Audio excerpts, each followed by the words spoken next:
Halos ginawa na din subdivision ni Villar. Isa po sa paborito natin prutas na pamerienda noon na halos hindi na kilala ng bagong henerasyon ngayon.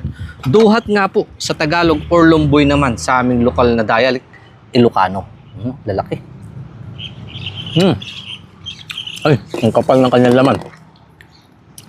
Na may kaunting pakla at saka asim. Halos nadudurog na. At isa nga pong paraan dyan para mas mapalabas yung kanyang sarap, inaalog po namin sa asin. Pagkagaling sa eskwela, yan, dadaan, mga uniforme na puti. Pagdating sa bahay at nakita ni nanay, palo ang kasunod. Halos di nakilala ng mga bagong henerasyon ngayon dahil madalang na makita yung mga puno nito. At saka yung pinagkakabalahan kasi ng mga bata ngayon, wala na masyado sa mga gantong gawain. Nakatutok na sila sa mga cellphone, social media. Ngayon po yung nakakalungkot isipin.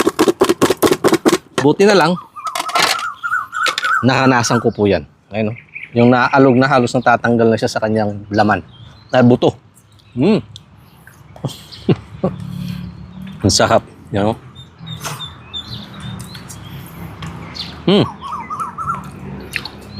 Nabawasan na yung kanyang pakla. Mas lumabas yung kanyang tamis. Sarap. Sabi, maalala ko po nung araw,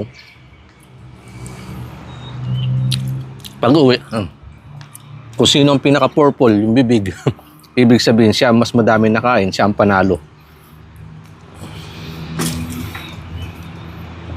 Halos wala na nga ho kasi ito. Dahil yung mga palayan noon, mga bukid, halos ginawa na din subdivision ni Villar. Hop.